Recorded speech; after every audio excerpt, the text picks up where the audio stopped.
Good evening. Welcome to the Kent County Levy Court, Tuesday, October 22nd, 2024 business meeting. Before we open the business meeting, I'll turn it over to the acting county administrator to explain how those that would like to join us by WebEx or phone can do so. Sir?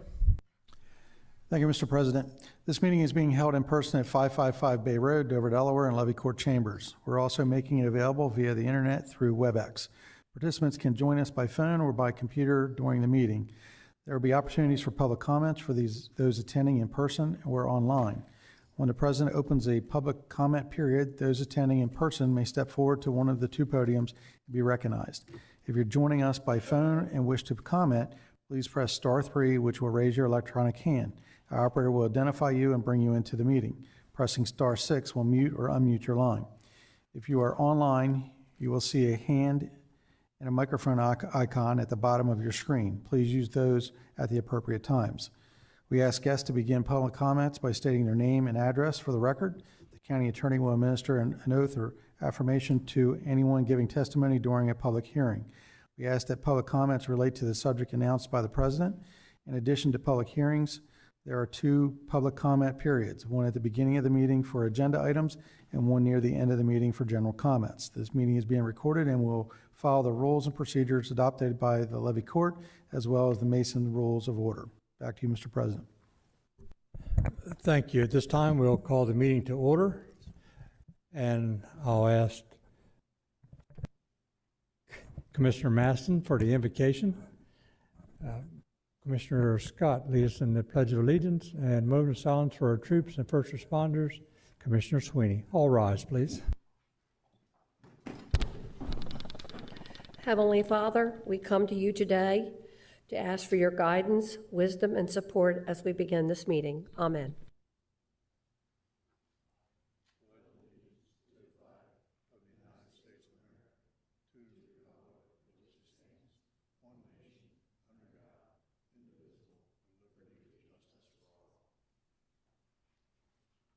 Please remain standing for a moment of silence for our military, law enforcement, firefighters, paramedics, and other first responders who have given their lives in the line of duty. Please remember these individuals, both military and first responders, who died in the line of duty, as well as keeping their families in your thoughts and prayers as they deal with the loss of their loved ones. Lieutenant Commander Lindsay Evans and Lieutenant Serena Weilman, both of California, killed in a training accident flying their Growler jet in Washington State. Deputy Sheriff Lex Allen Love from the Wise County Sheriff's Office, Ranger Kevin Grosheim from the United States National Park Service in Minnesota, Detective Maurice Joseph from the Norfolk Police Department, Virginia, Corrections Officer Bradford McNew from the Jacksonville Sheriff's Office in Florida, Trooper Corey Thompson from the Illinois State Police, K-9 Kodak from the Richland County Sheriff's Department, K-9 Draco from the Mount Airy Police Department in North Carolina, both K-9 officers killed by gunfire. Firefighters, probationary firefighter Cale Bodie from the Saluda County Fire Service in South Carolina, and Assistant Chief Scott Glass from the Perryton Fire and EMS in Texas.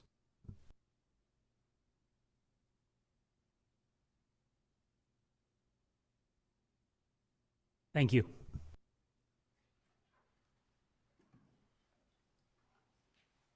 Thank you, Commissioner Sweeney, as always, for researching that information and presenting it to us this evening.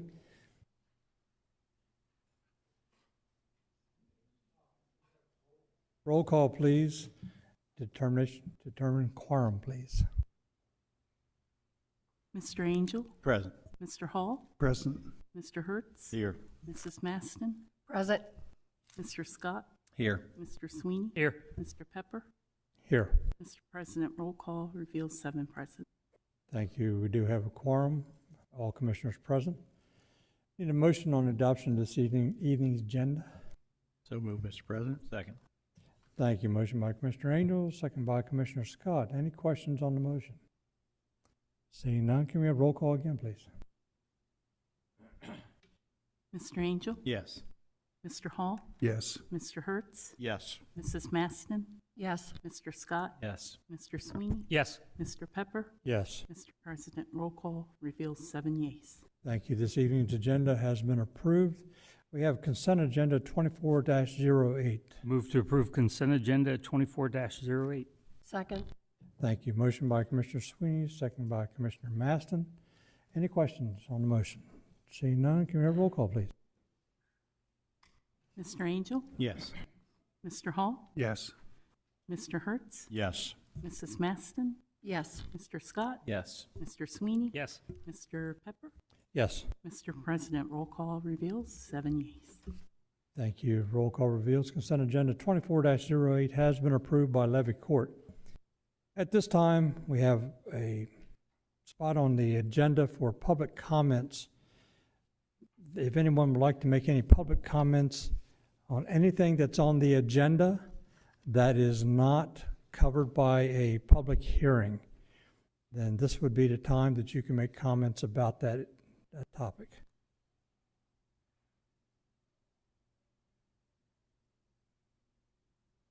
Seeing none, Mark, anybody online? If there's anyone joining us online that would like to make public comments at this time, please indicate by raising your electronic hand. I see no hands raised, Mr. President. Thank you. At this time, we have a couple of presentations. The first one is Employee of the Month for November of 2024. And Ms. Tanaka, read that for the record, please.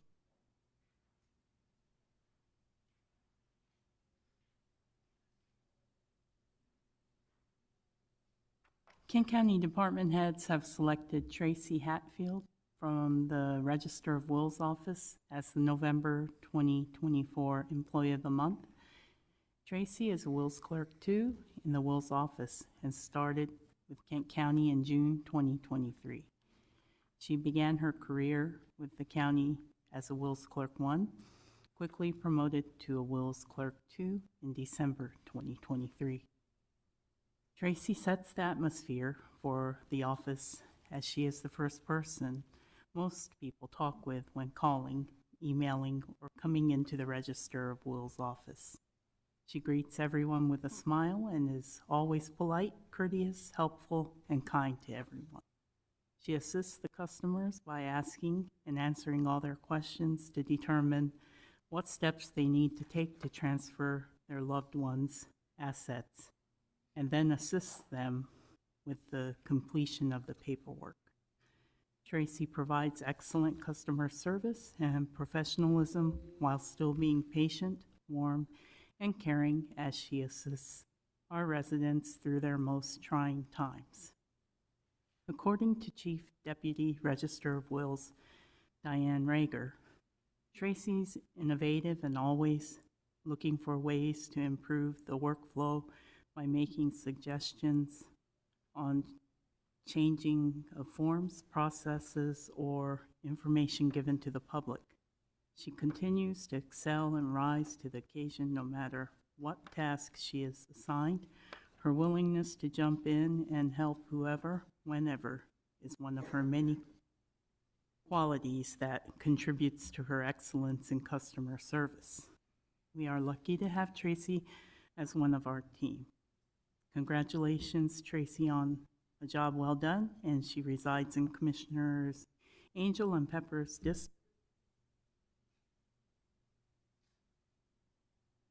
The tribute reads, Kent County Levy Court, November 2024 Employee of the Month, Tracy A. Hatfield.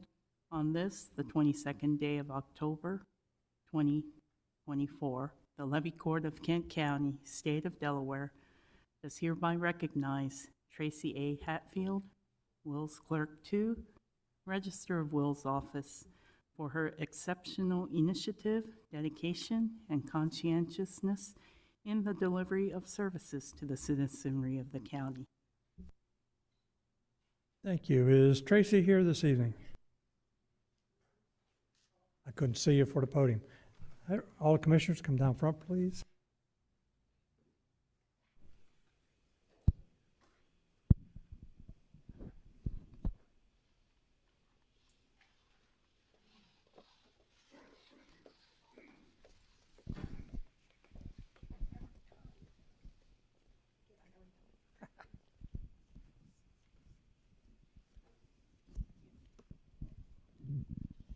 Tracy. Congratulations.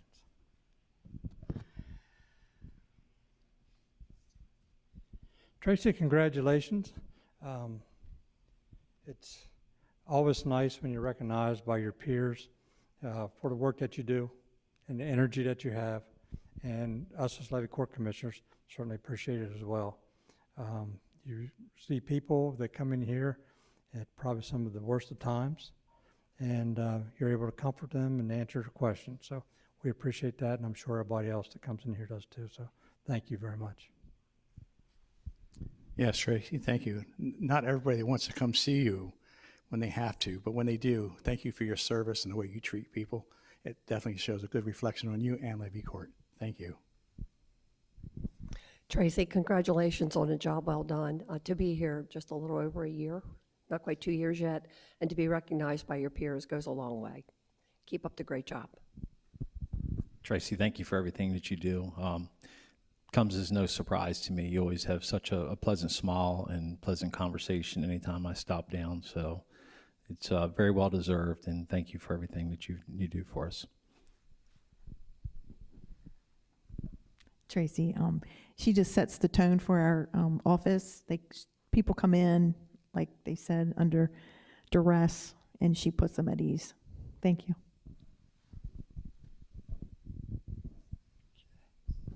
Congratulations, Tracy. Diane said it. We're lucky to have you part of the team. We're lucky to have you part of our family. We have high expectations for our employees, and you fit right in, meet those expectations, and then go farther than anybody else. So congratulations. Yeah, congratulations, Tracy. Every time I come in there, you greet me with a smile, and job well done. Tracy, that's a great job that you've done, and I appreciate your help over the last month with my own situation, and you made it very easy, and I appreciate that. Being the last one, it seems like everyone has said everything, but you see that smile. As I walk by down the hallway each day, you see that smile coming out of that room. So congratulations on your Employee of the Month, and it also mentioned about your customer service. Real proud of what you've accomplished within a year and a half. Thank you. Would you like to say anything? I appreciate all the kind words. You know, an ounce of compassion goes a long way. It sure does. Sure does. Thank you very much. And it looks like we're going to have a picture taken here.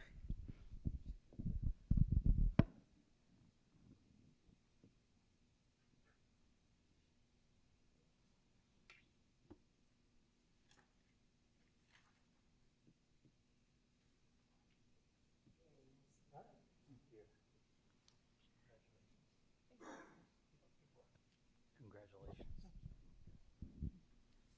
I think that's it.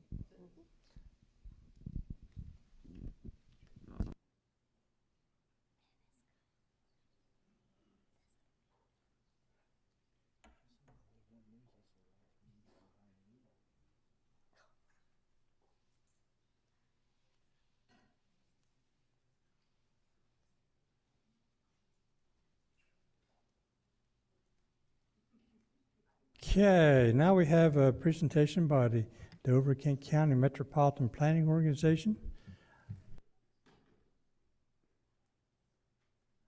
Here comes Marilyn down the aisle there. Welcome. Thank you. Thank you very much. I'll turn it right over to you and let you get started. Okay. Mr. Chairman and members of the commissioners, I appreciate the opportunity to be here. Haven't been here in a little while, so I appreciate the chance to give you a little update on what's going on at the MPO. I appreciate Jody Sweeney. He serves on the MPO Council, and he represents the Levy Court on the Council, so I appreciate him facilitating the invitation today. Okay, good. It's always better if someone else does that, you know, than if I have to do it myself, because that usually leads to some kind of disaster. So first of all, what is the MPO, and why? Why do we have an MPO? So Congress created MPOs in the 60s, and the purpose of having an MPO was to provide a more continuous, comprehensive transportation planning process that would be carried on cooperatively with the states and local communities. So prior to this time, if federal funds were going to be spent on any kind of transportation project, it was primarily a federal decision, and there wasn't a lot of that cooperative engagement at the state and local level. And so that's what really prompted Congress to institute MPOs and to mandate them. So there are now about 450 MPOs nationwide, and they're in every kind of community, from small communities. 50,000 in population is what triggers an MPO to happen. So we have small MPOs, and then we have really huge ones, right? I mean, think about huge metropolitan areas that have an MPO. So MPOs don't all look the same, even though our mandate is the same. The way we approach that mandate is not the same. So we are engaged if federal funds are going to be spent on transportation improvements. We're not regulatory. We're not policy enforcers. We're not the keepers of the law, but we are the go-to entity for a couple of things.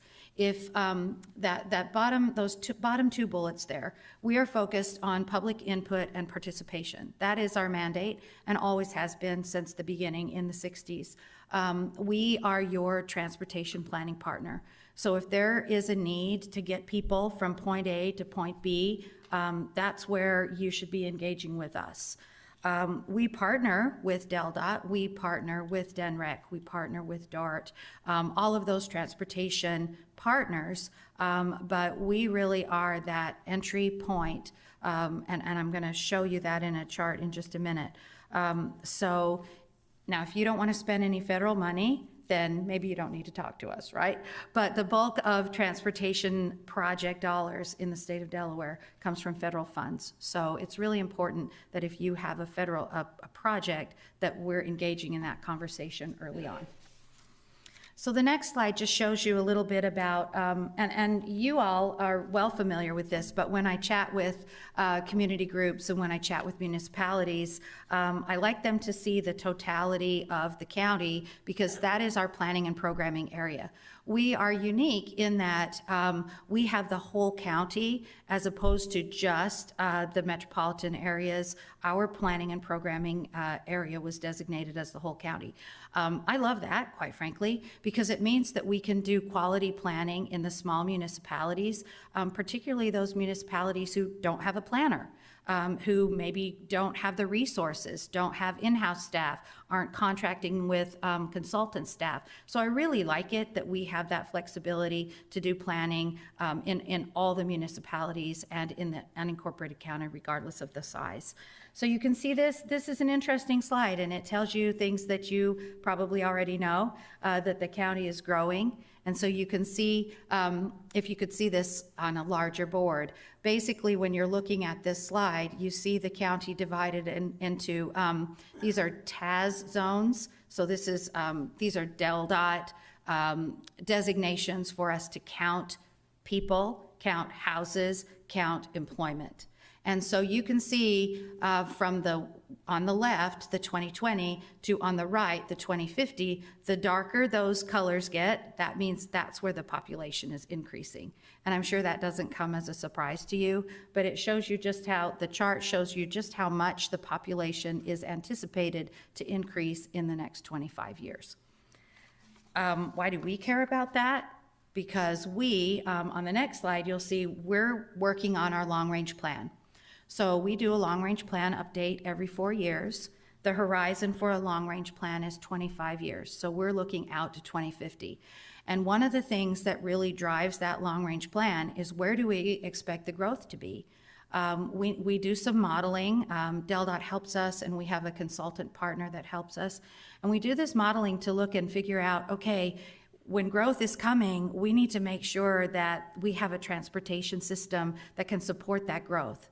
That we're thinking far enough ahead to anticipate that growth and make sure that we can accommodate it and that we're not, that growth is not causing us congestion problems, people aren't being able to get where they need to go, and et cetera.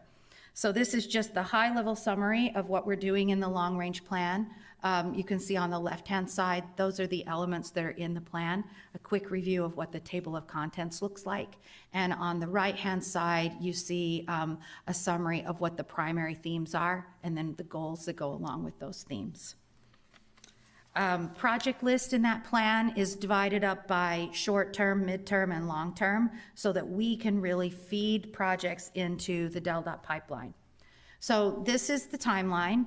You can see that we're nearing the end. This has been an all-consuming project for my little team. I should have mentioned, for those of you who aren't aware, the MPO staff is 6 people, 4 full-time people and 2 part-time people. And doing this MTP, this long-range plan, has been a pretty heavy lift for our little team. So when it's finally done, there will be a giant whew, but there will be really kudos to the team because they have gone far and above what happened last time 4 years ago, because the plan was developed during COVID. And so it's a very different environment for us to be doing the long-range plan now.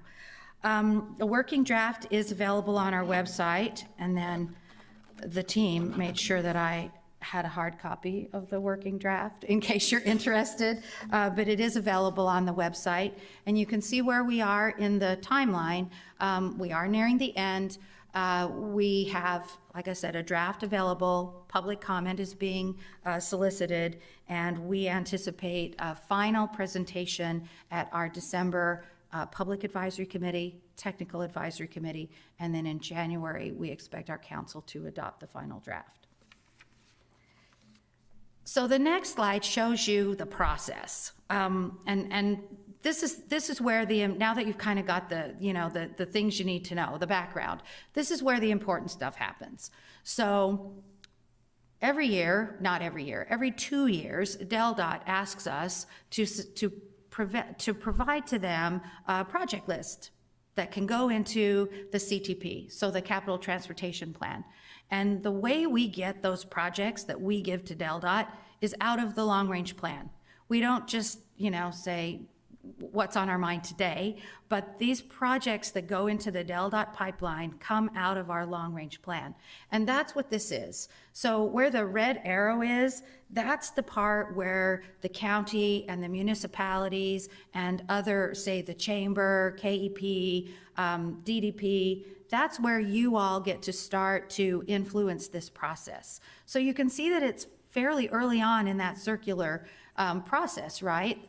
This is where if you have been engaged with us and we know what your project priorities, that's where I can interject them and start to advocate for those at the DELDOT level to get into that rolling 6-year plan. That's where it really all starts, is right there where that red arrow is for you to engage. So the next 3 slides, and I'm not going to go through them, I just want you to kind of see them. These are recently completed projects, and for me, recently means in the last 4 years.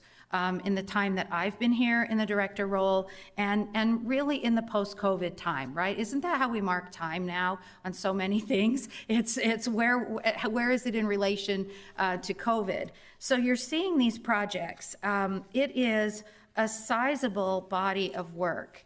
And the way these projects often come to be is that someone comes to us with an idea.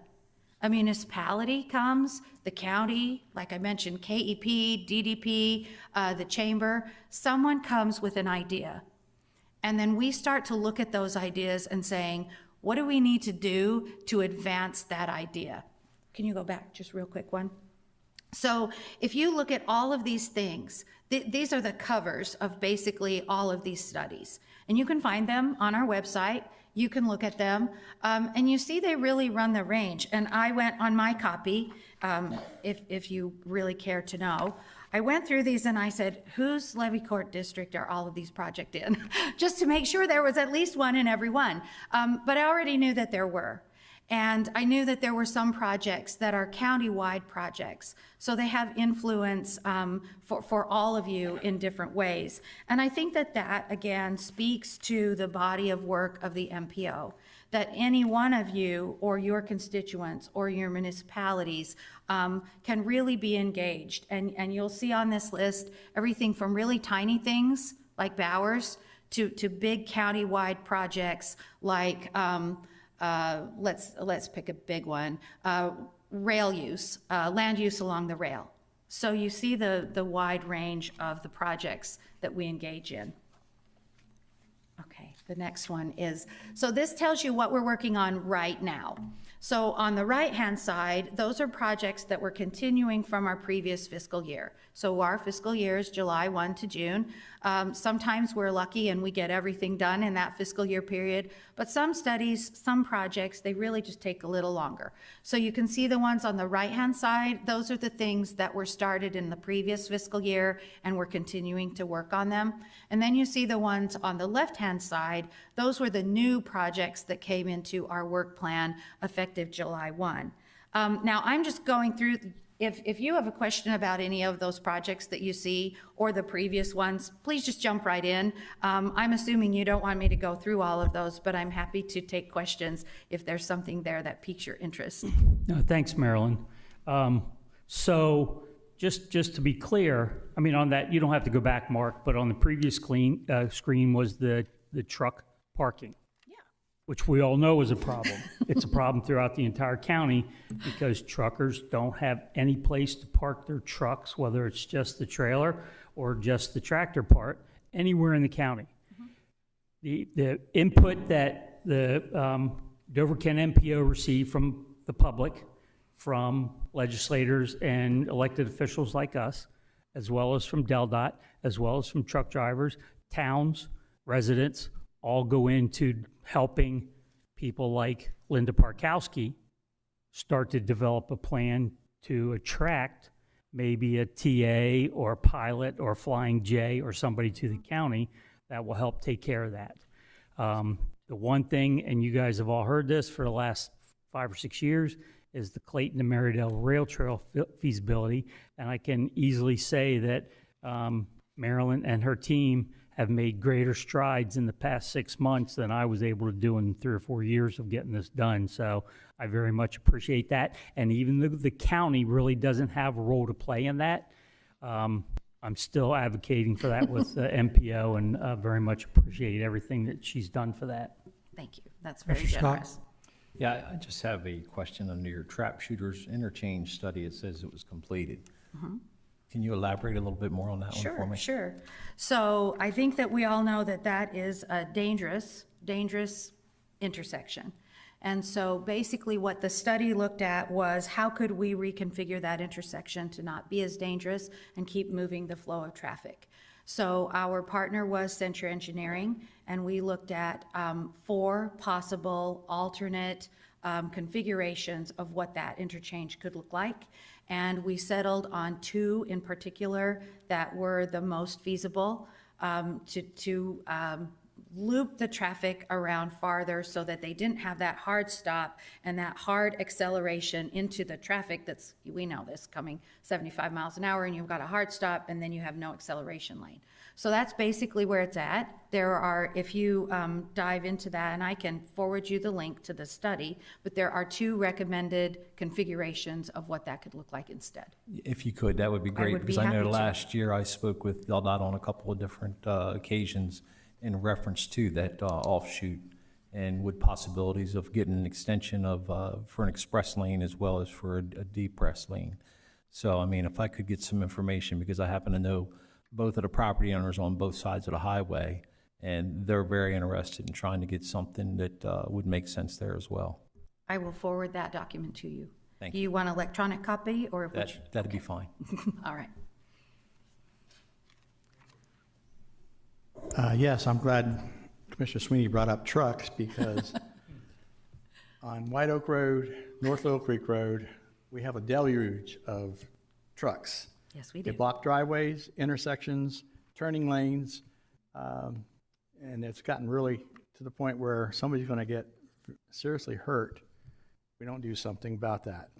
So I wanted, since it was brought up, I just thought I'd throw it out there because that's what I'm hearing from my neighbors. In the past, ever since I've been a commissioner, I've always brought this up about the futuristic portion of MPO.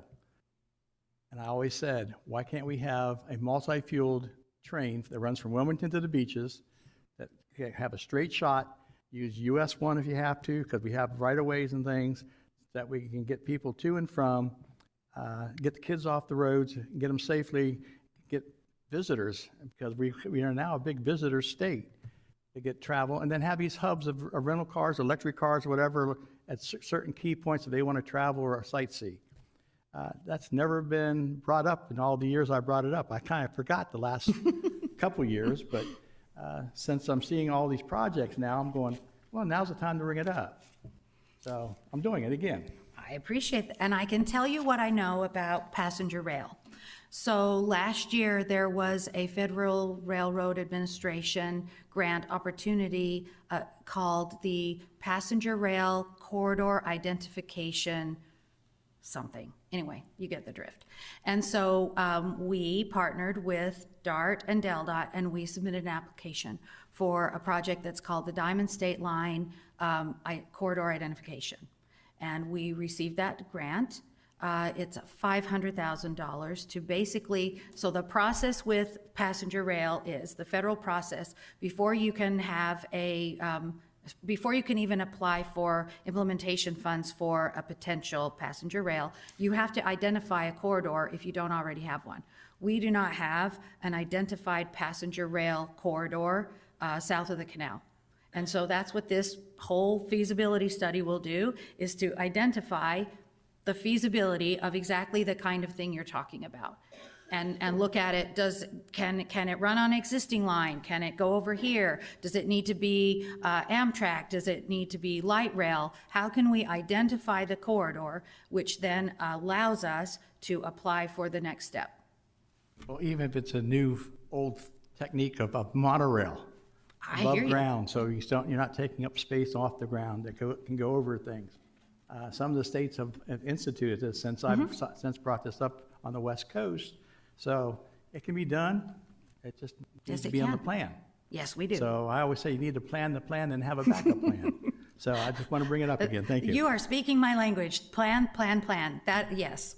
So that's the latest update that I can share with you about passenger rail. Okay, I think we talked about these. We can go to the next one. So let's talk about how we get a project in the pipeline. So if this starts to get your brain thinking about, oh, I've got something in my neighborhood or in my district. So this is how the process works. Municipalities, partners, anyone submits planning project ideas and study requests to us for our FY26 work plan. So what that means is I will send a letter out, we'll broadcast it on our social media in mid-December that says, hey everybody, now's the time. Please send us your ideas for projects. We usually have a deadline of those in mid-January. Myself and my team, we review all of those project submissions, and we have a prioritization process. We have a screening process that says, okay, is this something we can do, or can we move this faster somewhere else, basically? We will look at those projects and then send them out to our consultants that we have on call and say, hey, if we were to do this project, about how much do you think it would cost? And that's how we start to put that work plan together. Back to the first slide when I said we're 80-20, so 80% federal funds, 20% local match, state and local. I can usually get DelDOT to put up 10% because the majority of projects are on DelDOT roads, right? So then the municipal partner usually puts up the other 10%. But sometimes it's not even that much if it's a small municipality that doesn't have the means. So we figure that out. And so that's how you get a project in the pipeline, is that, and sometimes honestly, it's an email. I got an email from a town manager that said, we need a sidewalk inventory in our town. And we're doing that project for them this year. So it's not a huge lift. Sometimes it's just an email that says, can you think about this in your work plan for the upcoming year? So this is where and how you all can get engaged. Now, I want to just, nearing the end of the deck here, what I want to show you is a real life example right in the area, Mr. Angel, that you're talking about. So the next slide is everybody's favorite road, Garrison Oak Connector. And this is the example of how this happened. So a study was requested of the MPO in January 2019. It was included in our next plan of work, which was the very next plan of work, which started July 2019 and went through June of 2020. The study was finished in July 21. Century Engineering was our partner for this study. So then the study is finished and it's sitting on my desk. And then remember that slide when I said DelDOT asks us every 2 years for candidate projects. So we advocated for that candidate project to get in the pipeline, and it did. So now it's in the DelDOT CTP, which is all the list of capital projects across the state, and lo and behold, there on the back page is Garrison Oak.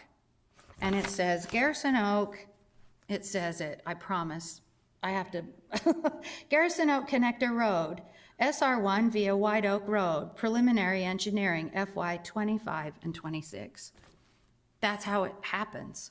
Somebody has an idea and communicates with us, and we move that project just like that. Now, it takes a little more than just like that, but I think this is a really relevant example of where the MPO fits with you, where the MPO fits with the municipality, where the MPO fits with DelDOT to move important projects along. The last, I think we just have two more. So I would be remiss if I didn't stress the importance of transportation planning and the connection to economic development. Reliable transportation is really critical. You know, they're linked together. You can't have a successful economic development if you don't have a successful transportation system. We have to really think about things like waivers and parking and traffic calming and truck staging and bike racks and sidewalks and development along the rail that's not compatible, and how do we support agriculture. And all of those things are economic development and transportation wrapped together. You can't really unwrap them. So land use decisions matter. Creating places where people want to be and where their business can be profitable and where they want to live. Those things are all connected together, and they really matter. The functionality of a transportation system can either make or break an economic development plan, and I think that is really important to remember. And so the last slide just gives you a couple of things to think about. I know the pictures are kind of tiny, but those 3 tiled pictures talk about how we can use transportation planning to make a place where people really do want to be. Create places where people want to work and play and do business, where they can be profitable, where it's desirable, where it's enjoyable, and that we use our transportation. So those road segments give you some ideas of it's not just about getting from A to B, but it's about getting what is the user experience like as we do that. And do we feel safe and do we feel comfortable, or are we like a nervous wreck because we have to get out there and drive somewhere from point A to B and we just as soon stay home, right? I don't think any of us want that to be the kind of community where we live. And then that last picture, I'm just going to leave this, and Mr. Angel said about monorail. So I was in Salt Lake City last month for the National MPO Conference. Now, full disclosure, I grew up in Utah, so I know my way around Salt Lake City, but I haven't lived there for 25 years. Wow, things have changed. But the biggest thing that I noticed in Salt Lake City now, they were just starting to build a light rail system when I moved away. They were building a tiny section of light rail that was supposed to be temporary for the 2002 Olympics. Now they move more than 1 million people around 100 miles in the Salt Lake Valley, and they move them on light rail, and it's amazing. But what I'm showing you right there in that picture, and I want to just leave you with this thought, is about placemaking. That is in front of the Salt Lake Convention Center, and there's a bunch of signs. And then if you can see that up close, it's a real optical illusion, and it says, "You are here." And I can't tell you, because I'm a nerdy person, right? I'm a transportation nerd, and so I sat there across the street and I watched people. And I can't tell you how many people, there's one bench right there in front of the "You Are Here." How many people stopped there and had someone else take their picture? And they're all posting it on their social media, right? And they're all posting and they're all tagging, and it says, "Salt Lake City Convention Center, you are here." And that's a transportation, that is a busy, busy intersection right there. And it's creating a place where people want to be. And when they go there, they're taking pictures, and all their friends are seeing that they want to be there too. And so I think that that's a powerful statement about using transportation and land use decision and placemaking to be a place where we want to be and where other people want to be too. And so I will leave you with that. Again, I thank you for your time. And if you have any other questions. Commissioner Sweeney. Thank you, sir. Marilyn, first of all, thanks for doing this tonight. I think it's important because I don't think you've been here since a couple of the new commissioners have come on. So it's good for them to see the value that the Dover-Kent MPO brings to not only to Kent County government, to our planning process, our comprehensive plan, DELDOT, to the entire process of transportation, and not just the movement of cars, but also trucks and walking and biking and all of that. So I would like to mention some of your other 6: Mike Pettit-Amage, Malcolm Jacob, Mike Wood, Michelle Vincent, and Helen Wiles. And nobody there is exempt from doing one type of thing. They all do 10 different things, and you do a great job with all 6 of them, and I very much appreciate your value. The team is amazing, and Mr. Sweeney is correct. They all, because we're small, we're a mighty team who we backstop each other, and it is pretty amazing, the volume and just the superior quality of work that we are able to do with our tiny little team. You are all welcome to stop by the MPO office anytime you like. And you're certainly welcome to stop at PAC, TAC, or council meeting if you'd like to just get a better feel for kind of the day-to-day work. But thank you, Mr. Sweeney. Mr. Angel. Thank you, Marilyn, too. One thing I learned, 11, 12 years ago about the MPO, how important you were, because when we have funds that come through, you have to pass those funds, and you wouldn't pass it until the state did something to get them in line. And that was a first that I ever heard of the MPO having more power than the state, otherwise they weren't getting the federal funds.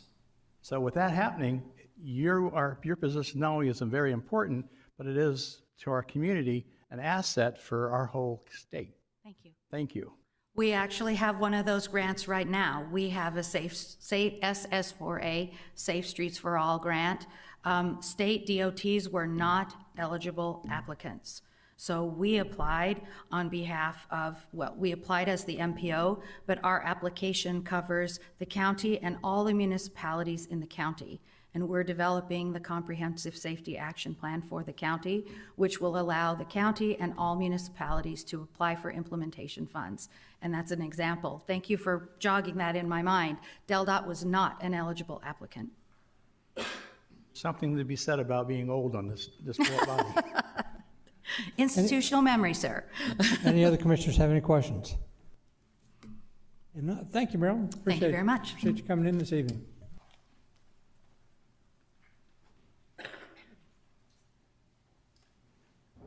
Okay, next items on the agenda are public hearings. The first one is petition for conditional use approval. It falls under Commissioner Hertz. It's application name C24-04. And at this time, we have staff at the podium ready to answer any questions or lead us into it. So, at the floor. Good evening, Commissioners. First, just a word about how the hearings tonight will be conducted. This hearing is being conducted for the purpose of giving the citizens of the county the opportunity to present testimony on the applications before Levy Court. Everyone will have an opportunity to speak. All statements are to be made from the podium at the front of the room. For the record, please give your name and address. Copies of any written statements or exhibits used during the hearing should be presented for identification and inclusion in the record. For each application, the president will introduce the application. Then Levy Court will receive testimony from all of those in favor. Testimony will then be received from those who may be opposed.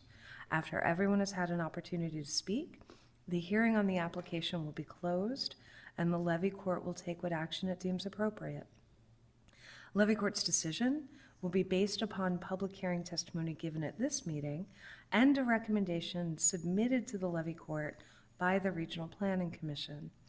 I would ask that that recommendation be included by reference in the permanent record of this meeting established by the Clerk of the Peace.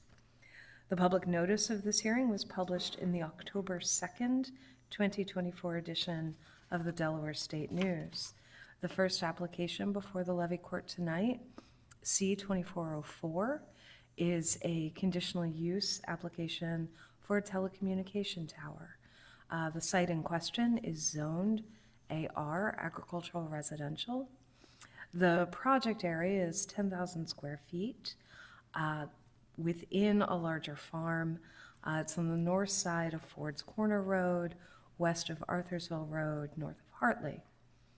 The Regional Planning Commission took testimony at their October 3rd hearing and at their October 10th business meeting, voted to recommend approval of the application, noting it meets all of the conditions of approval.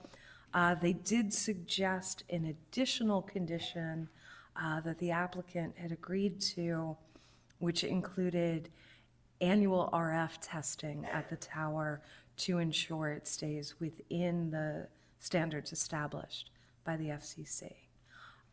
So again, this comes with a recommendation for approval. I'm happy to answer any questions you might have. Thank you. Commissioner Sweeney. Thank you, sir. Ms. Kiefer, have we required any RF training for any other tower that we've put in? Not that I recall. And this tower is no different than any of those others. It's just straight up cell tower? Correct.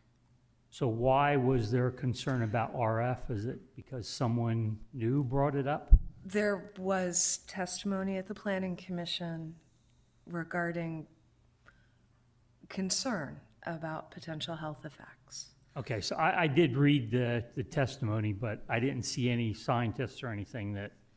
No, the RF engineer was at the hearing and did suggest to the Planning Commission that he had worked with communities in the past that required such a study.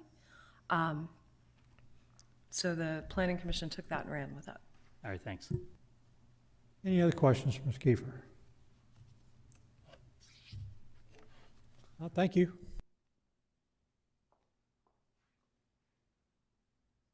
Okay, at this time, we'll open the public hearing and we'll allow those that are in favor of this petition to please come forward and testify in favor of the application C-24-04. Anyone in favor, please come forward.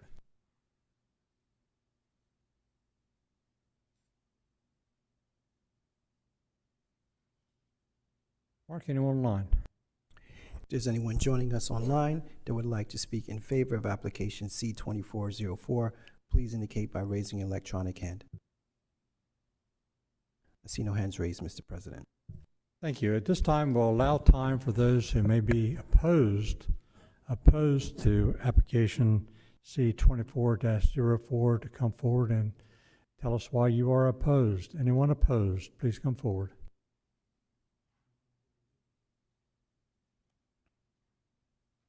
Mark? For our guests online, if you would like to speak in opposition to application C-2404, please indicate by raising an electronic hand. Still no hands raised, Mr. President. Thank you. Any commissioners have any questions of staff before I close the public hearing? If not, at this time, I'll close the public hearing and I'll turn application C 24-04 over to Commissioner Hertz that represents that area. I'm going to defer to Commissioner Sweeney to read the motion because I did not bring my motion sheet with me. All right, C-2404 Tower Co. I move that the Levy Court grant conditional approval of application C-24-04, a telecommunications tower located outside the growth zone overlay district. This is based on Exhibit A, RPC recommendation report dated October 22. Exhibit B, the public hearing testimony dated October 3rd, and public hearing testimony tonight, which was minimal, as well as staff recommendation pursuant to chapters 187 and 205 of Kent County Code and pursuant to 9 Delaware Code, subsection 4802 and subsection 4811. The Levy Court has reviewed the application, and the applicant shall comply with all staff and agency requirements as described in the October 22 RPC recommendation report, including but not limited to the following condition. A, radio frequency testing shall be conducted immediately following installation and annually thereafter to demonstrate compliance with FCC standards for electromagnetic exposure. Second. Thank you. Motion by Commissioner Sweeney, second by Commissioner Maston. Any questions on the motion? Seeing none, Mr. Naka, can we have a roll call, please? Mr. Angel? Well, I'm going to agree to this. However, I want to make a statement on something that I was reading and I went back to check it. We've done a lot of cell towers in our area over the years, and one of the things has been about health on the high levels of RF waves that can be harmful. The study's still out on that. Low levels exposure has not been determined yet, but the FCC states there is no reason to believe cell towers are a health risk to nearby residents. I can remember growing up and hearing about all kinds of things the government said and told us that turned out to be the opposite later on down the road when they found out other things. But until that happens, I will approve this because I've approved them in the past. But I just want to put that health issue out there, why I believe what I do. Thank you. Mr. Hall? Yes, per staff and RPC recommendations. Mr. Hertz? Yes. Mrs. Maston? Yes, reason stated. Mr. Scott? Yes, staff and RPC recommendations. Mr. Sweeney? Yes, per my motion. Mr. Pepper? Yes, for everything previously stated. And something additional, I can recall being on Levy Court when a lot of Levy Court commissioners did everything they could to turn down a tower. But that was before these things. And we are so dependent on them now, and we need coverage throughout the county, not only us for the cell phones, but also the police and their communications, that we've learned a lot, and it's very difficult to turn down cell tower now when public safety is of concern. So, yes. Mr. President, roll call reveals 7 yeas. Thank you. Roll call reveals application C 24-04 has been approved by Kent County Levy Court.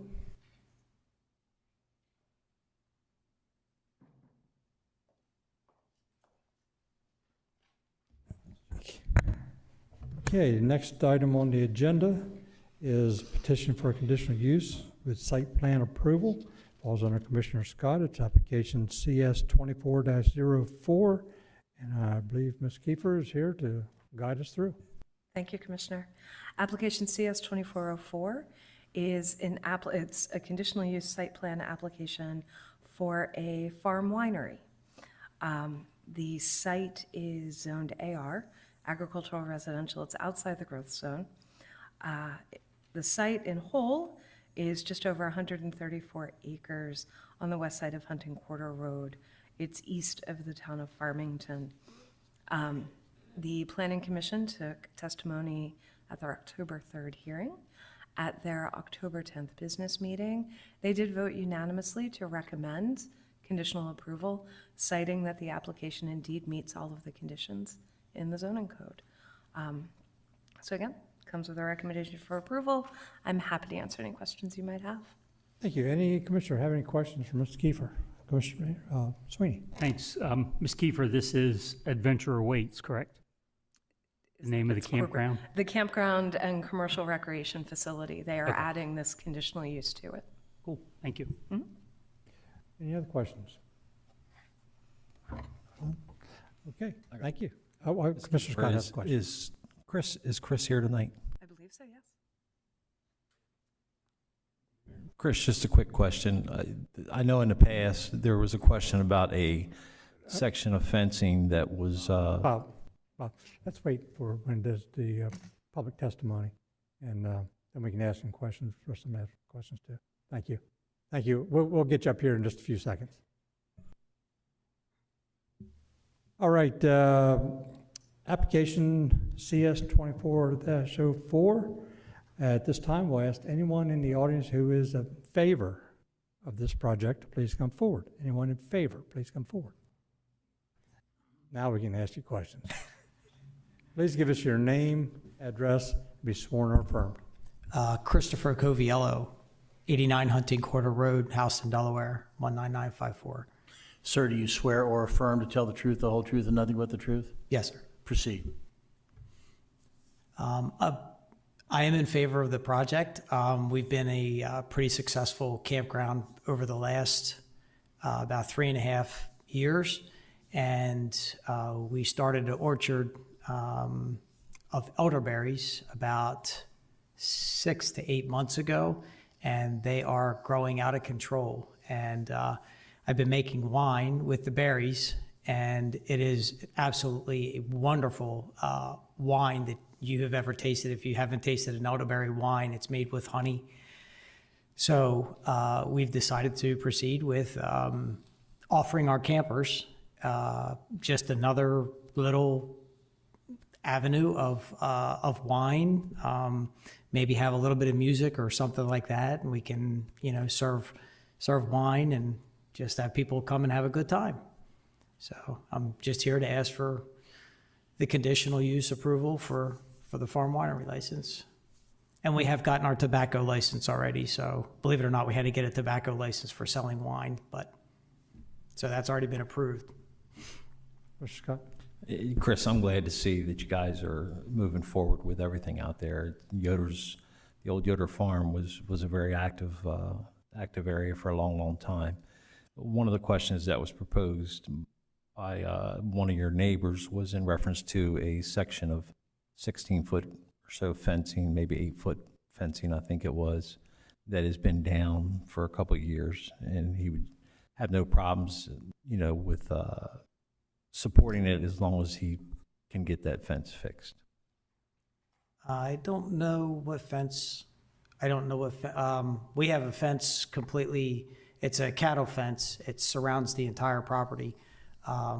So there's no sections that I'm aware of that are damaged or down at all.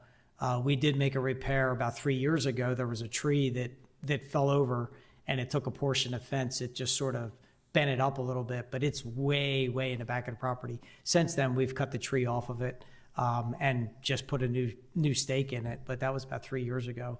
I don't recall of anything right now that is down or of damage. We did plant some new greens that was recommended last year. We planted 10-foot arborvitaes, a row of those on both sides of the property. So those are all growing and thriving. But other than that, I don't know anything else. Well, good. If there's no fence damage, then disregard. Yeah, okay, fair enough. Any other questions? Commissioner Sweeney? Thanks. Chris, Yes, I've been there. I've Yes. camped there. It is a great campground. I've walked the paths that were cut through the woods, saw the fences. I was there right before the in-ground indoor pool was open. Yes, you need to come back for that. I need to come back. Salt water. I came down there with my son and my grandsons the last time. What's your timeline for getting the winery done? Because that will get my wife down there.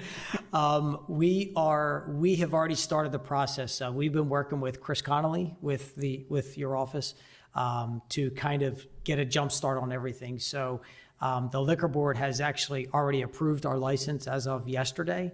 They're waiting for a letter from you guys that will allow us to continue. And then hopefully in the next probably 3 weeks, if nobody's recording this with the tax department, but I already have some wine that's already made, so we should be able to sell wine pretty quickly. It's been in the bottles for about 6 or 8 months, so it's pretty much ready to go. We stopped at a winery in Kansas, part of our boondocking on the way across, and we picked up 2 elderberry plants.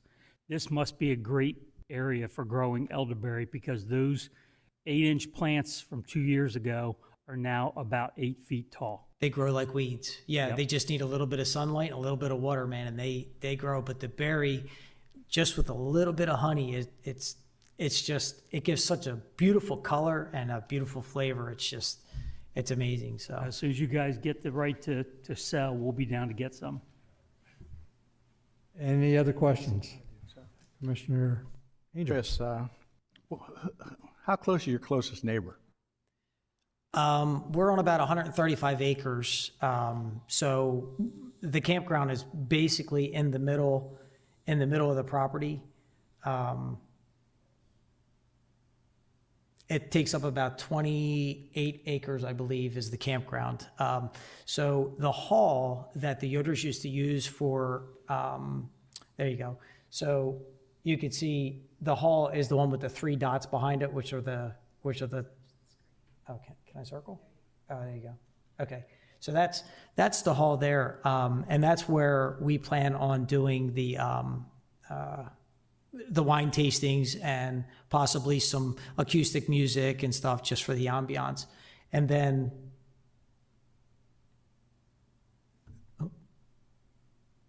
there's the orchard is there.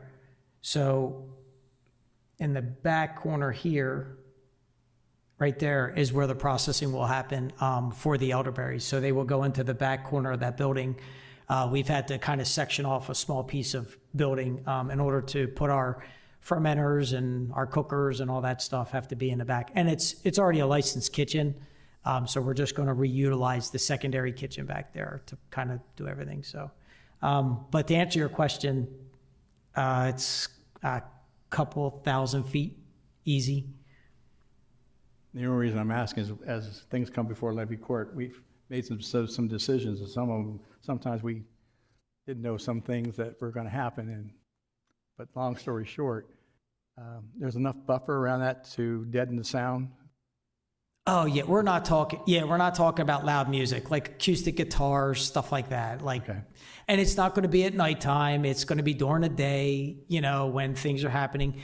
With all the farmland around there between the tractors and all that, you're probably not even going to hear the acoustic guitars going on. So, well, the reason I'm asking, I've had 2 in my district. That's why I'm asking.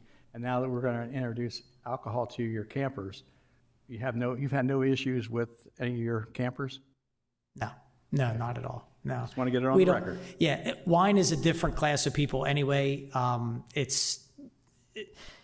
People bring in their liquor anyway for the campground, so they bring their own liquor in. So instead of them going out when they're already drunk to get more liquor, they can just walk and get it from us.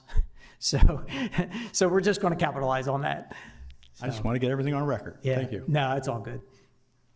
Any other questions? Commissioner Angel's a new RVer, so those kind of questions are going to come up. No worries. Come to Adventures Await, man. We'll take care of you. Actually, Dave is here with me as well. He takes care of all the first timers, and he shows people how to hook up their water lines that don't in the house. So you're in good hands if you come our way. So Chris, that picture doesn't show the putt-putt. The mini golf is still there, right? Oh yeah, no, everything that you've seen is still there, well maintained, no cigarette butts, no trash, nowhere. So okay, cool. Yep. Thanks. Now this picture must be from. It looks like a Google from probably 2019 or earlier.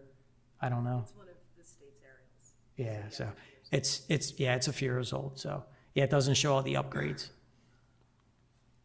Okay, any other questions? Any other questions? Seeing none, thank you, sir. Okay, thank you. Anyone else in the audience that's in favor of this project, please come forward. Anyone else in favor, please come forward.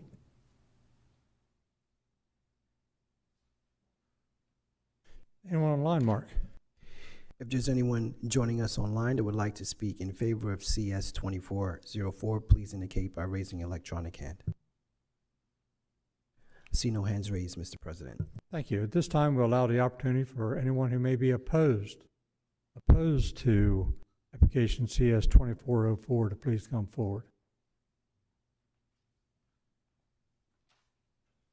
Sir, please give us your name, your address, and be sworn or affirmed. Thank you. Greer Staten, 16041 Statenville Road, Lincoln, Delaware. Mr. Staten, do you swear or affirm, sir, to tell the truth, the whole truth, and nothing but the truth? I do. Proceed. Okay, so my name's Greer Staten. I own the farm on the adjoining the Coviella farm on their north and northwest side. It's about 3,800 feet of adjoining boundary there. So I'm here because basically about any potential noise. It's a quiet community. I've written a whole page here about background of the farm, and I know you people would rather be somewhere else probably right now, same as I am. But it is a quiet area. My mother's lived there for 77 years. She's 94. We want to keep it in character of the community, which I don't have any objection to the winery. I really don't. I mean, that sounds like that would be a nice thing for the campground. So I'm not here to object to that at all. But I will say, you know, my farm it's in a conservation easement.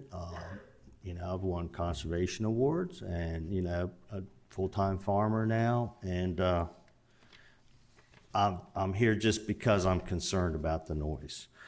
I spoke to the Kent County Planning Office about the change, and it says on your plan that there'll be one building changed for winery, brewery, or distillery, one building for a future cold storage, and a crop production area designated for winery, brewery, or distillery. Then on October 11th, I received a letter from the ABCC, some attorneys for them, stating that Coviella Farms is applying for a farm winery liquor license along with a Sunday sales permit, patio permit, external speaker variance, live entertainment variance, and tasting permit. And that's kind of where my alarm was raised, to be honest. I mean, external speaker variance could really open things up for some loud noise music. And the planning office, I asked them about the noise, and they said, you know, there's a code. So, you know, I'd like somebody at some point to explain, can anyone really tell me what that means? It's basically about decibels and distance, but there's so many other variables when you start talking about sound. I mean, what kind of atmospheric conditions are there, that sort of thing. The volume, of course. And if there is an issue, who's going to enforce it? I mean, it's going to be weekends probably, if there's live entertainment, holidays at night. I don't know that somebody's going to be working to come around at those times. And I have, you know, I question how often outdoor events are going to be including sound systems. Now, if what he's saying is strictly acoustic, I don't have a problem. If that's a condition of your approval, I'd love that. That'd be fine. It was brought up about Yoder, the prior owner. He did have music there, but it was always indoors. There was no sound at all from that. So if it's in your authority, I'd like you to deny the external speaker variance or put a condition in there of some sort. I mean, honestly, this could have some ramifications down the road. This isn't a concern, just pretty much a question. And the site map showed a fairly large area for elderberry production, which is great. And I told Chris that, I'm fine with ag production. Anything you want to do, that's fantastic. But it looked like it might be in the area where he's had clear cutting, and if it's going to go, if you can plant elderberries in that area and they grow, it sounds like a weed, so he'll probably be fine. But I just want to caution, if he's going to remove stumps, you need to go to NRCS. You can't do that in wetlands, and that area is delineated, I believe, pretty much as wetlands. So that's it. I'm closing saying I thank you for your time and consideration on that noise variance. If you could take a look at that. Mr. Sweeney? Thanks. Mr. Staton, you live about 3 miles from the GNR campground. Are you ever impacted by the June Jam?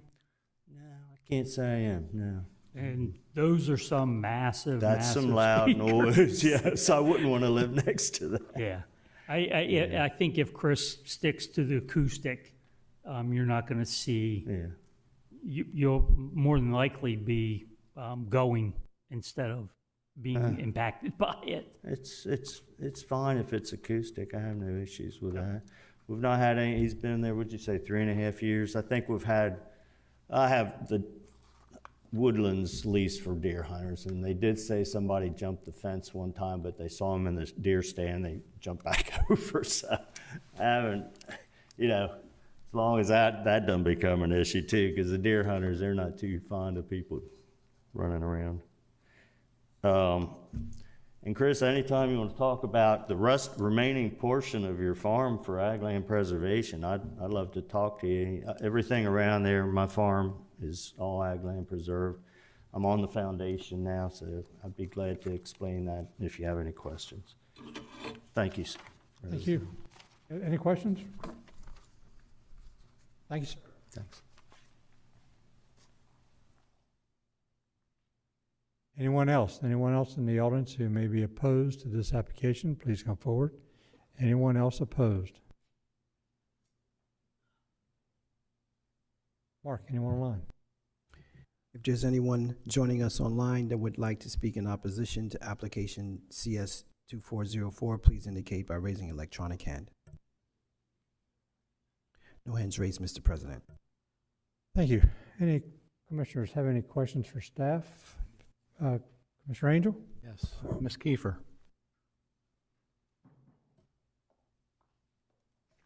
And I'm going on with my history of what I deal with. So is there an hours of operation for this campground for music and things? Not that I recall. I don't have the commercial recreation facility application in front of me. I can say we haven't received any complaints. Okay. Any other questions? Any other questions by commissioners? If not, I'll close the public hearing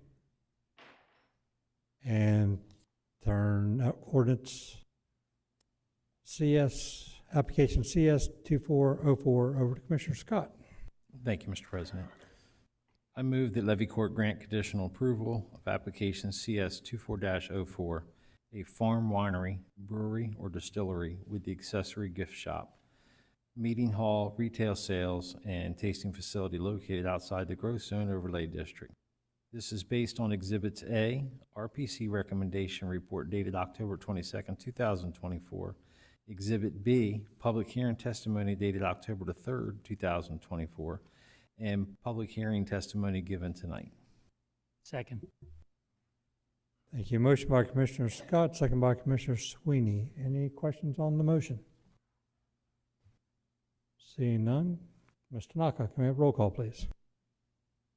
Mr. Angel?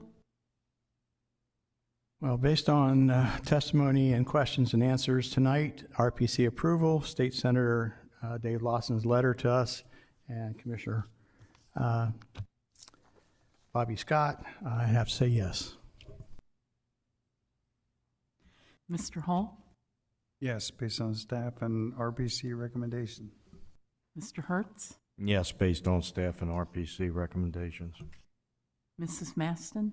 Yes, reason stated. Mr. Scott?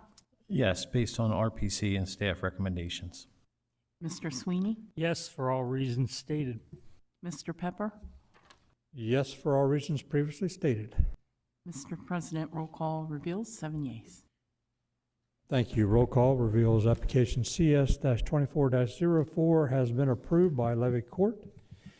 Continuing on the agenda, we have petition to amend the comprehensive plan map and zoning map. Falls under Commissioner Scott. It's ordinance LC 24-28. And Ms. Kiefer is at the podium to lead us through. Mr. President, Mr. I Scott. don't know if it's proper time or not, but if I can make one correction for Commissioner Angel. He said it was Senator Lawson's letter. It was actually Senator Wilson's. That'll be noted. Thank you. Ms. Kiefer. Thank you.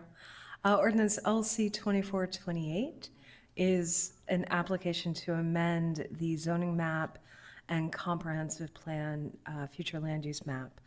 The site is 2.6 acres on the west side of Clapham Road, south of Thorn Street, just south of Magnolia. The property is currently split zoned between AC Agricultural Conservation with a small bit of BN Neighborhood Business. The proposal is to rezone the entire parcel to BG, General Business and Highway Commercial. The Regional Planning Commission took testimony on October 3rd at their October 10th business meeting. They voted to recommend approval, citing the relatively small size of the parcel would limit the intensity of any future commercial development, and that the parcel is indeed included in investment level 2 in the most recent strategies for state policies and spending. So again, this comes with a recommendation for approval. I'm happy to answer any questions you might have. Commissioner Sweeney. Thank you. So, Sarah, the RPC came back with a recommendation for approval.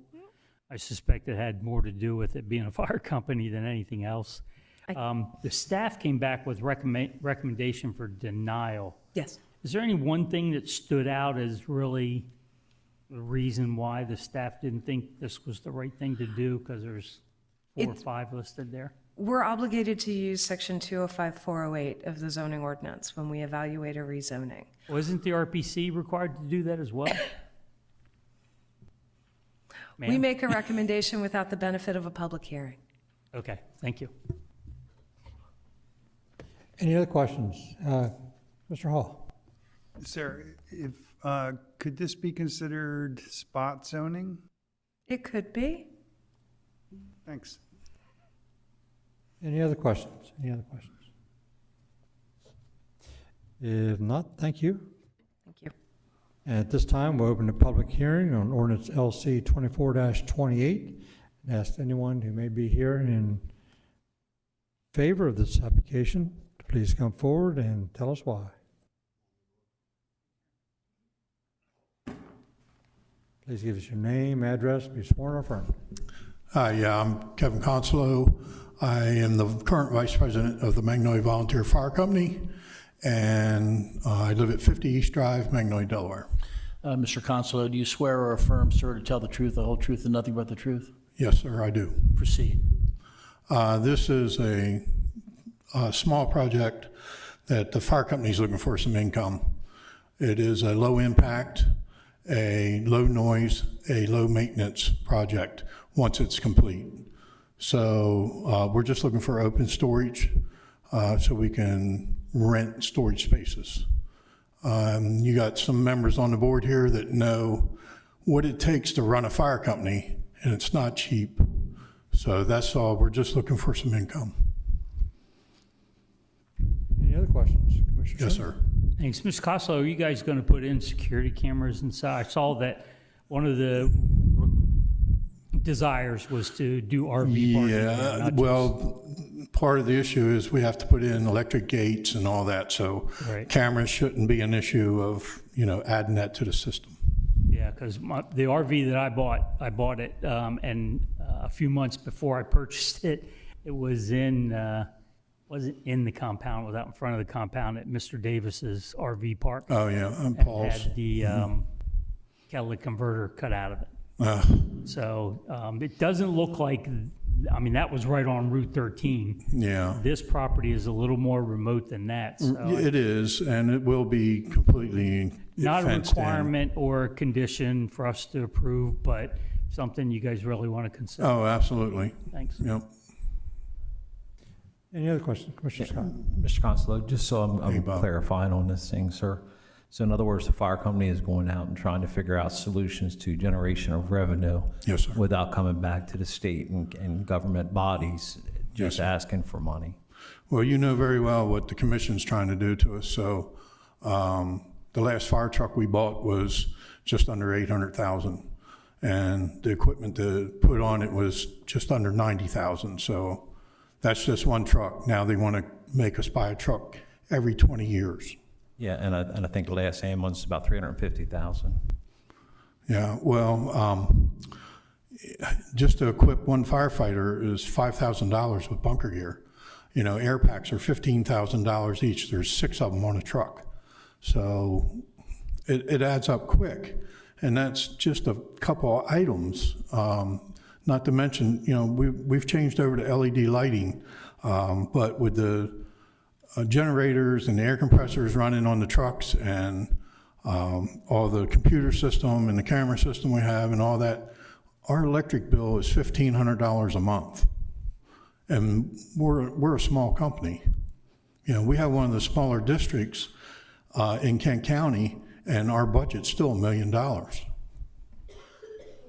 Yeah, and I know some of the concern, I think, you know, planning has a set of rules that they need to follow. So, I mean, all the boxes have to be checked off. Yes, sir. It's definitely nothing that was an intentional thing. And I think one of the things that will hopefully help Levy Court Commissioners is knowing that this is not a noise production project at all. It's basically going to be an open lot that you guys can That's right. It's low generate maintenance, some money. low noise.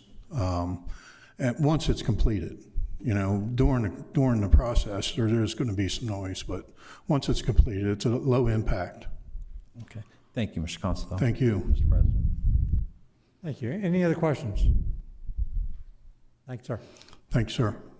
Anyone else? Anyone else in the audience in favor of this project? Please come forward. Anyone else in favor? Mark, anyone online? For our guests online, if you'd like to speak in favor of LC 24-28, please indicate by raising electronic hand. I see no hands raised, Mr. President. Thank you. At this time, anyone in the audience opposed to this ordinance, LC 24-28, please come forward. Anyone opposed? Anyone online? Similarly, if you're online and would like to speak in opposition to LC 24-28, please indicate by raising electronic hand. Still no hands raised, Mr. President. Thank you. Any questions commissioners may have before I close the public hearing? Sarah, I have one question. Not too long ago, the owners, I believe it was the Zex, the property next to that were in for an amendment. What was that amendment? I forgot. I can't remember. Also to commercial? And we granted that? Yes. Okay, thank you. Okay, unless there's any further questions at this time, we'll close the public hearing, and I'll turn the application over to Commissioner Scott. Thank you, Mr. President. I move that Levy Court grant approval of the ordinance LC 24-28, amending the zoning map from AC, which is agricultural conservation, low density residential and business neighborhood commercial, to BG general business, a highway commercial located inside the growth zone overlay district. This is based on Exhibit A, RPC recommendation reported dated October the 22nd, 2024. Exhibit B, public hearing testimony dated October the 3rd, 2024, and public hearing testimony given here this evening. Second. Thank you. Motion by Commissioner Scott, second by Commissioner Hertz. Any questions on that motion? If not, Ms. Tanaka, let's have roll call, please. Mr. Angel? Yes, based on the RPC approval of their votes, what I just learned about what fire trucks cost now, $800,000 for the one in Magnolia, $1 million for Smyrna, And we're out of volunteer, and they're hurting now, so we need to keep them moving so they can keep putting those fires out. So yes. Mr. Hall? No, based on staff recommendations. Mr. Hertz? Yes. Mrs. Maston? Yes, reason stated. Mr. Scott? Yes, based on RPC's recommendation. Mr. Sweeney? Yes, based on RPC and testimony of the fire company. Mr. Pepper? Yes, based on all reasons stated previously, in favor, and additional information offered by staff about the property next door being recently rezoned as well. Mr. President, roll call reveals 6 yeas, 1 nay. Thank you. Roll call reveals that ordinance LC 24-28, application CZ-24-10 has been approved by Levy Court. Thank you. Thank you for what you do. Appreciate it.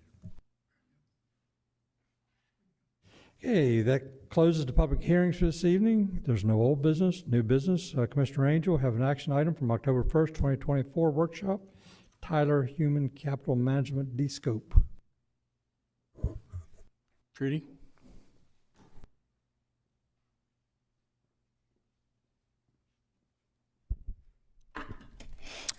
Good evening, Commissioners.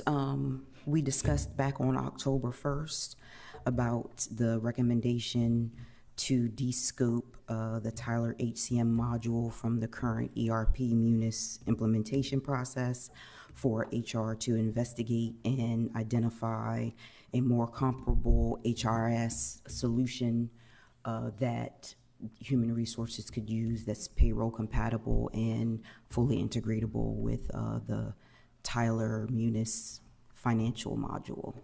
So our recommendation is to move forward with the D-scope and find a more comparable system. Any questions for Trudy? Okay, thank you, Trudy. Thank you. I move to approve the requested de-scope of the Tyler HCM module implementation from the current Munis ERP contract and authorize the President of Levy Court to execute the contract amendment as presented. Second. Thank you. Motion by Commissioner Angel, second by Commissioner Maston. Any questions on the motion? Seeing none, can we have roll call, please? Mr. Angel? Yes. Mr. Hall? Yes. Mr. Hertz? Yes. Mrs. Maston? Yes. Mr. Scott? Yes. Mr. Sweeney? Yes. Mr. Pepper? Yes. Mr. President, roll call reveals 7 yeas. Thank you. Roll call reveals the motion passed by Levy Court. Next item under new business falls under Commissioner Hall. It's an action item from October 15th, 2024 workshop. Thank you, Mr. President. I'd ask Ms. Durham to come down to discuss policy 24-05, revising section 22-9 for purchasing.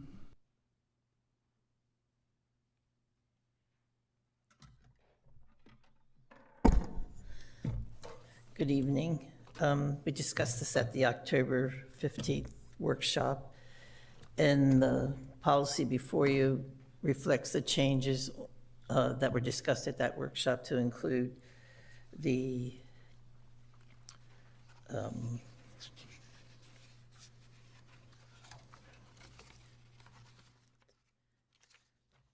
page 9, the changes to local preference, the percentages on section 2 of page 9 under local preference to reflect the 2.5% and the 5% changes that were discussed in that workshop. And then also under change orders, which was page 14, we had that night, it had the 20%, 20 to 40%, and the aggregate of 40% for the larger contracts, but we hadn't extended the threshold, so we did make a couple of changes there to go from 5,000 to 10,000 and from 50,000 to greater than 75. So those are the only two changes and some grammatical things from October 15th. Any questions? Commissioner Angel. Thank you. This has been a contention for a while, so, but you're happy with this, Susan, the way it's written, correct? Yes, I think it serves the county well. I know when we did this on the last meeting, we thanked Sarah for doing the writing, but you and your team also did a lot of the hard work, and I don't think that was mentioned during that time. Yeah, we all worked together. I want to make sure you get that credit too. Thank you. Any other questions? Mr. Sweeney? Thanks, sir. The reason why Sarah was assigned the task of doing the procurement policy was because the previous county administrator tried to switch to an ordinance. I disapproved of the ordinance only because of the process it takes to approve changes to it and everything we have to go through. Policies, we don't have to do that. So I think you're okay with the policy, with the changes to the policy as it exists, right? Yes. Right. So that's enough for me, but I want to thank you and your team for all your input into the changes and making our purchasing policy tighter and easier for our staff to use. Thank you. And like I said, Sarah was a big help in compiling it to combining the information so that we could move it back to a policy. So. Any other questions? Commissioner Scott? I don't know if this is a question or a concern. On page 8, number 2, minor purchases. I guess my concern here is because I hear the horror stories from Dover Plumbing concerning Public Works, where when they need a part because there's a breakage somewhere, the hoops they go through today in order to get parts, whether they get them from Dover or they have to end up going to Salisbury because it's a few dollars cheaper. I worry about number 2 because obviously I don't know what Public Works does, except if there's a sewer break, I certainly hear about it. But once again, it's 3 or more written quotes are required. The thresholds used for minor purchases shall be with those established with the state of Delaware, which I get. For all minor purchase equal to or greater than $1,000.01, 3 or more written quotes are required to be submitted as part of the requisition request. My concern is when there's an emergency and we need to get parts to get something fixed, and it's at that threshold, are we still saying we have to get Public Works to run out and get 3 quotes? So I don't know if it's a question or more of a concern. We're trying to make this policy simpler and easier and more effective for employees. And I'm not sure if I was an employee that makes my life easier when there's a major break, whether it's Carroll's Corner or it's up by Pratt Insurance in Smyrna. I'm just not sure that I think this is the right thing. Just my humble thoughts. Well, emergencies are covered in another section. If you look at section Q, it gives the president the power to override anything else for an emergency. It's on page 15. Yes. But we also work with each other to take care of the emergency stuff. So long as that's the case, I'm okay with it. But I mean, again, Mrs. Durham, what I get told versus what really is, who knows, there's probably a plan C. But I just wanted to make sure when Public Works needs something, they can get it without doing the runaround to get quotes.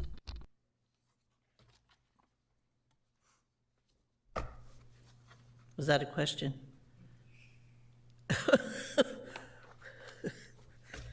Any other question, Commissioner Scott? Ms. Durham, just, I know you guys worked your entire staff worked very hard on this for quite some time. I think it's been a long time overdue. A simple question, is this policy change going to make it easier for departments to do their job?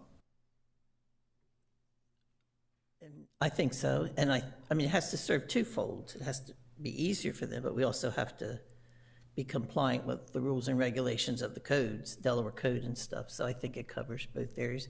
They signed off on it, the departments. I thought they said their needs were met. Did you think so? Yes, I agree. Thank you, Mr. Commissioner Angel. Ms. Durham, Ms. Masson brought up a good point under minor purchases. So at the last sentence, it says for approval prior to purchase.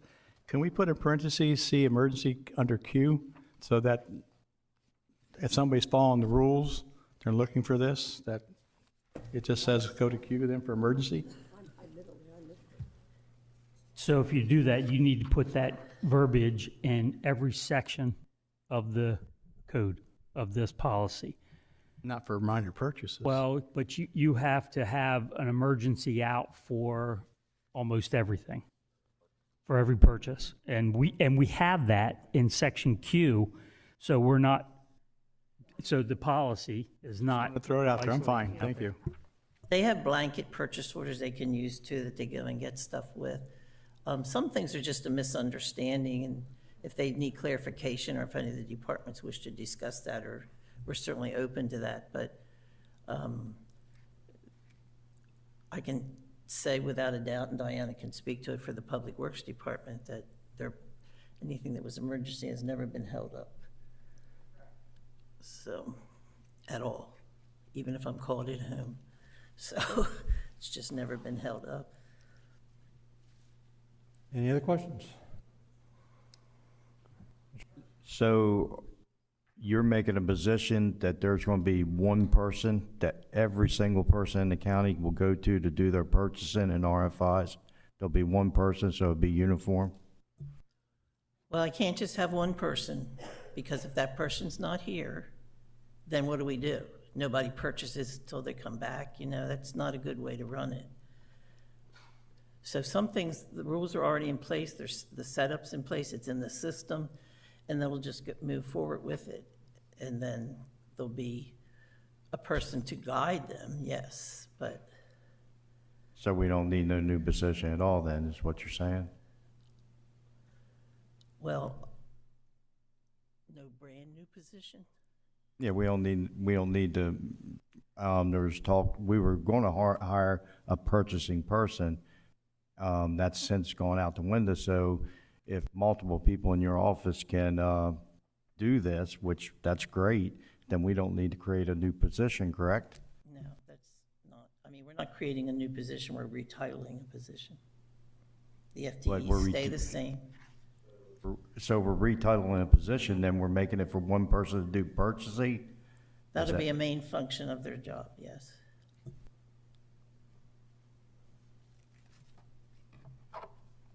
Any more questions? Mr. Hall? And that position was approved as part of the FY '25 budget? No, that position's already in my department. It was being taken out of my department, but it hasn't been taken out, so it's still there.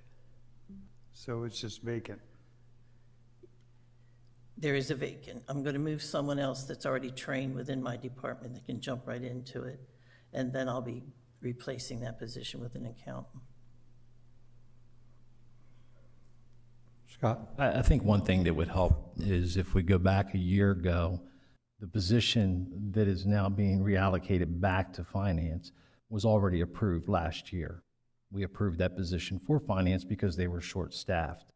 Fast forward to approximately November or December, that position was requested to be put on hold and not hire or fill that position.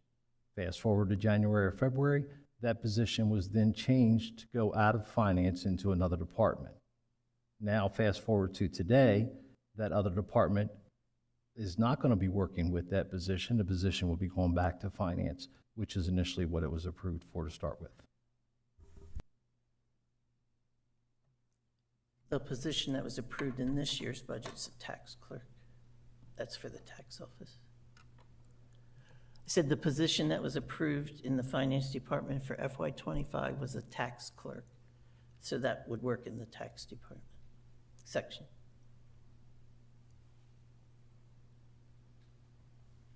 Any other questions?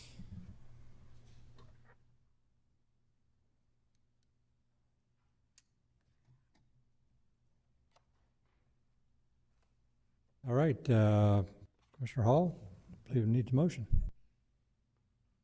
Thank you, Mr. President. I don't have a motion in front of me, so I'm just going to move to approve policy 25-05, revising section 22-9, purchasing. Second. So moved. Motion by Commissioner Hall, second by Commissioner Scott. Any questions? Any questions? Any questions? If not, can we have roll call, please?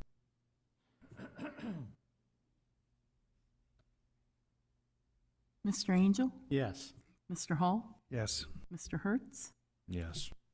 Mrs. Maston? Yes. Mr. Scott? Yes. Mr. Sweeney? Yes. Mr. Pepper? Yes. Mr. President, roll call reveals 7 yeas. Thank you. Roll call reveals motion passed. Next item is under Commissioner Hertz. It's Resolution 4074. This is a resolution. Yeah, this is an introduction of resolution calling for a public hearing upon proposal to extend the Kent County Sewer Disposal District Number 1, various areas, Hartley and Double Run areas, and introduction of resolution 4075, a resolution upon a proposal to extend the Kent County Sewer District. We have to vote on the first. Sorry about that. We'll vote on the first one. Yeah. Vote on the resolution 4074. If that was a motion, I'll second the motion. Motion by Commissioner Hertz, second by Commissioner Sweeney, and resolution 4074. Motion was to approve. Any questions on the motion? Not going to roll call, please. Mr. Angel? Yes. Mr. Hall? Yes. Mr. Hertz? Yes. Mrs. Maston? Yes. Mr. Scott? Yes. Mr. Sweeney? Yes. Mr. Pepper? Yes. Mr. President, roll call reveals 7 yeas. Thank you. And Commissioner Hertz already did the introduction of resolution 4075. Move on to Commissioner Maston, introduction of ordinance LC 24-31. Introduction of ordinance LC 24-31, an ordinance amending section 128, article 11, fees enumerated, section 128-42, Department of Planning Services, to establish the annual stormwater maintenance district fee charged by the levy court beginning in fiscal year 2026, tax year 2025, for public hearing on Tuesday, November 12, 2024 at 7 p.m. Second. Thank you for the introduction. Thank you. Okay, moving down to other business, Commissioner Angel, the number 1 there. Thank you, Mr. President. Move to go in executive session immediately following the business meeting for a preliminary discussion on site acquisition for publicly funded capital improvement, legal strategy session regarding collective bargaining or pending or potential litigation, and personnel matters pursuant to 29 Dale Code 10004 B24 and 9. Second? Thank you. Motion by Commissioner Angel, second by Commissioner Maston. Any questions? If not, can we have roll call, please? Mr. Angel? Yes. Mr. Hall? Yes. Mr. Hertz? Yes. Mrs. Maston? Yes. Mr. Scott? Yes. Mr. Sweeney? Yes. Mr. Pepper? Yes. Mr. President, roll call reveals 7 yeas. Thank you. Roll call reveals we will have executive session immediately following this meeting, which we will not be returning from. Next, information items. Any information? Any commissioners have any information you want to pass along? All right. Any public comments? Any public comments? Any commissioner comments? Commissioner comments? Commissioner Scott? Just there's a lot of trunk or treats happening next week, so if you maybe get a chance, stop by. Or you have one in Farmington? Where else? Do you know of any others in Milford? So Houston, Harrington, Milford, Felton, Frederica, Bowers, Camden, Wyoming. I think most all the companies I think I even seen some for Cheswold and Clayton and what. So Modern Maturities have them. Modern Maturities have one. I believe Commissioner Sweeney is judging that one, right? Modern Maturity has it's a trunk or treat show. You have to decorate your trunk, and it gets judged. Neat. Yeah, it'll be interesting. Yeah, Be neat. Yep. That's good. It keeps kids from walking the streets and keeps them safe in a lit parking lot. I do have a comment. Commissioner Sweeney? So sit back and I'll indulge you in a story. My son and his wife were pregnant, and Saturday night I get a phone call, I get a text message around 7 o'clock saying this could be it. And it just puts us kind of on notice. They already had plans for their other daughter to be watched by somebody. So we were kind of on edge waiting to hear everything, and we kind of figured this was going to be, nothing burger. It was going to be Braxton Hicks, and that was it. At around 9:15, her water broke, and about 9:28, my son Cameron, with the help of 911 dispatchers, delivered his son in their upstairs bathroom. While 911 dispatchers were on the phone, a dispatcher was on the phone telling them what to do, how not to rush it, go slow, let it come naturally. And my son called me about 9:54.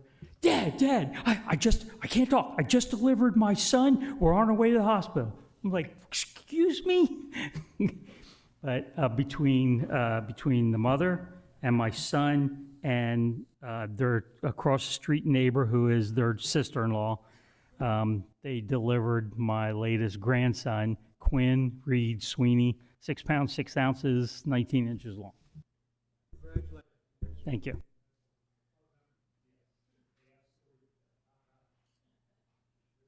When I was a trooper, many times I came close to delivering, and I was really glad to hear a siren coming down the road. So, many times. Any other commissioner comments? I need a motion to adjourn. So moved. Second. Motion by Commissioner Sweeney, second by Commissioner Angel, to adjourn to our executive session. All in favor, aye. Any opposed? All right, we'll go on to the caucus room.